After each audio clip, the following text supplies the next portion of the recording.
Hello everyone and welcome back to Manotick StringWorks. Another video for you here. Please remember to like and subscribe so I can keep on making these great videos. So I got a new acoustic in the shop, a Takamine F-349 6-string. It's well used, nice guitar.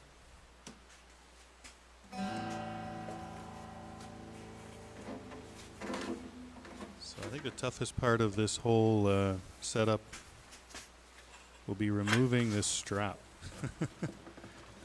Really tight.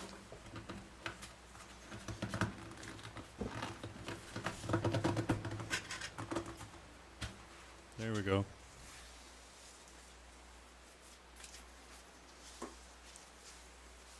Let's get that out of the way.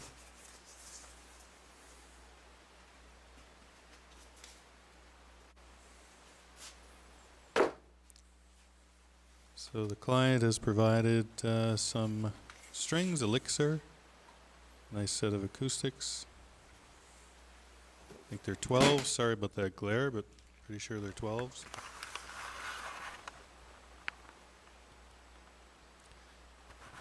So the client was complaining about some output check not working.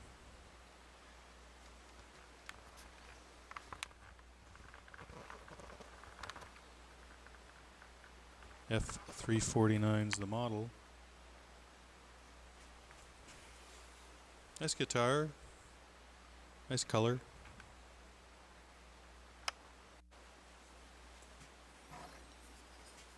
Now the first thing I noticed was the string action was really low. So that's a 5/64 gauge, and I can't slide it under any of the strings.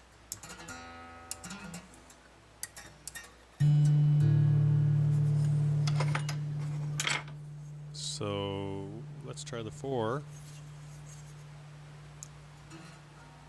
Just scraping. Same thing. So this action's very low. So as long as there's no buzzing, fret noise, that kind of thing, it's okay. It's great actually. Let's check the neck relief. I like to start at 12 thousandths. Yeah, that's not fitting under there at all, really. And we'll work down.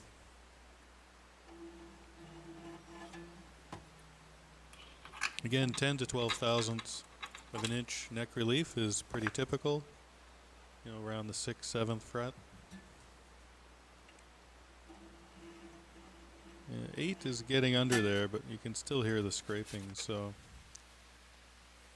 we'll try and relieve that neck a bit. And the action at the nut as well is a theme for this guitar. Everything's low. But I couldn't really hear any fret noise, so maybe this guitar just has a super low action setup. Here I'm just testing all the frets and there's no buzzing.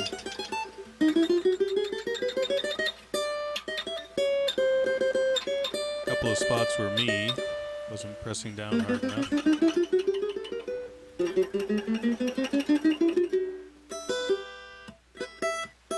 Overall, not a problem. Check it in the playing position too.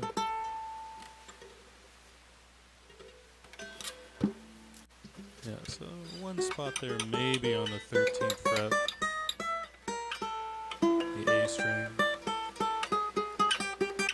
Once we put some neck relief in, change the strings, and we'll check it out again. So just gonna put a little relief on the neck before I change the strings, make sure everything's working.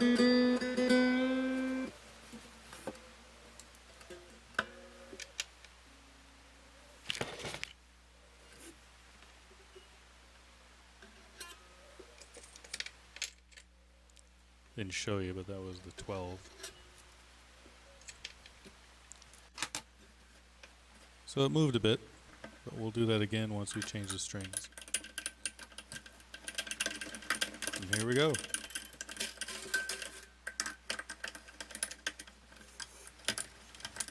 can use a manual winder. You can use some sort of drill driver. I've got my DeWalt gyroscopic on the bench there, but didn't feel like using it today. Pop these bridge pins out using this cheap little plastic tool. Works well.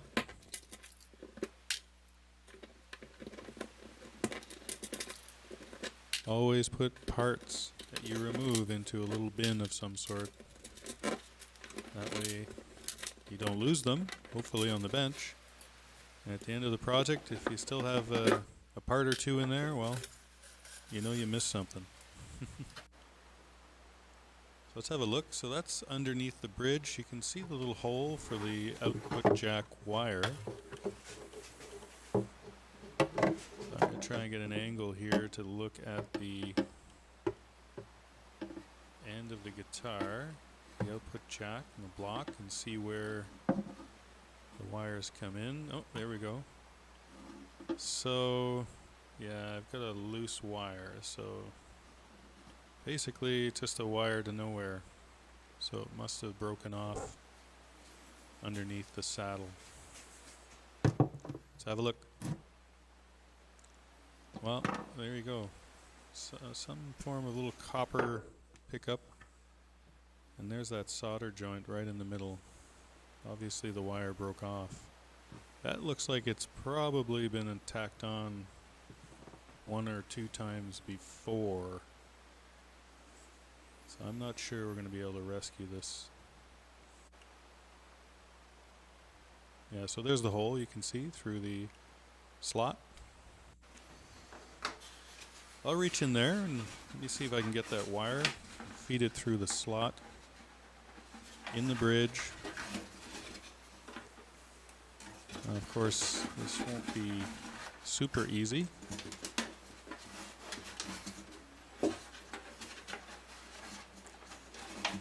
Fumble around in there for a while. There it is. Just tape it there to hold it temporarily while I figure out what I want to do. So I just got a piece of the string that I cut off. I think it's the A string. It's convenient with the ball end, actually. I can just push the whole string through, and the ball end obviously won't go through the hole in the saddle slot. And I just tape one end to the string, keep it really tiny, don't make a big ball of tape. Use some pliers to help pull it through. There we go. So after looking at this wire, it's got a super fine copper wire with a shielded wrap. So I don't think it's going to work and be able to resolder that, and can't guarantee that it's going to stay on. So I'm going to recommend to the client that they replace the piezo pickup if they want, and replace the saddle at the same time. So that's where that ends. So let's get on with the rest of the setup and cleanup. So I'm just going to clean up the fretboard. It's a little dirty, as you can see. To do it twice. Could be residue from previous oil finishes. And we'll use the fret erasers. Gotta love those. Just work through the 4 grits. So it cleans the fret tops, surfaces, gives them a light polish. It's by no means a thorough fret polishing job, but it will leave them a lot better than they were. I wish it went that fast.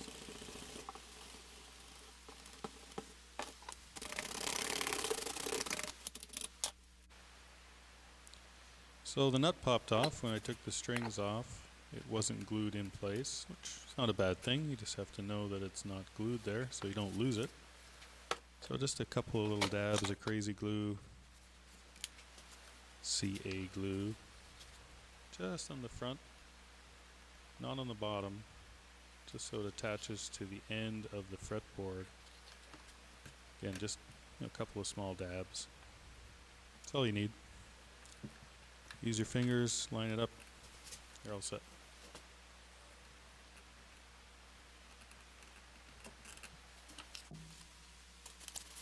So there are the elixirs, 12 to 53, I believe. I won't show you all the strings, but I like to bend the end, the ball end a little bit. Fits in a little better. Use a cloth to protect the top. So here it's always different, seems to be different at least with every guitar, but you know, you can go a couple of inches by the hole. That should be enough. You want 2 or 3 wraps on the bass strings, the wound strings, and probably more like 3 or 4 or 5 on the treble strings. Stretch the strings out after you install them and tune them up. Of course, this tuning won't be super stable for a week or 2. Any string change usually, but if you stretch them out, you should get to the normal quicker.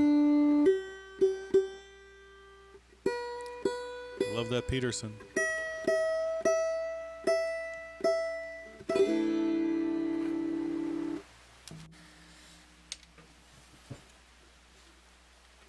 So let's see if we got 12 yet. No, it's still a little tight, but again, it's not bad. Let's go down to 8. Yeah, you can hear it scraping at 8. That's a little low, 8. I'd like to see at least 10. So we'll detune a little bit.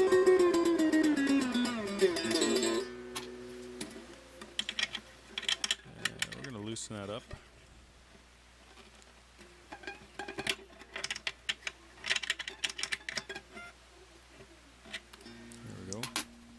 You don't have to loosen the strings to provide relief, but I always do it. Good habit to get into.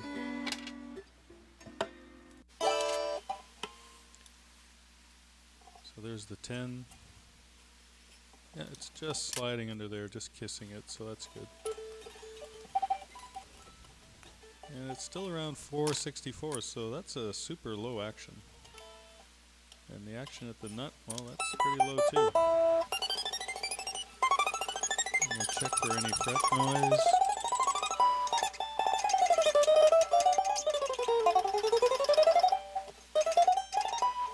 And there's none, so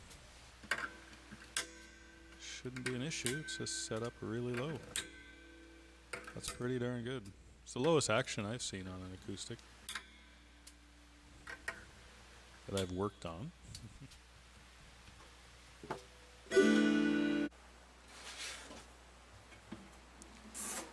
Well, that's it. Thanks for watching. Hope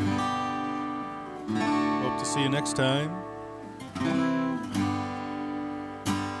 Take care. Stay healthy. Bye for now.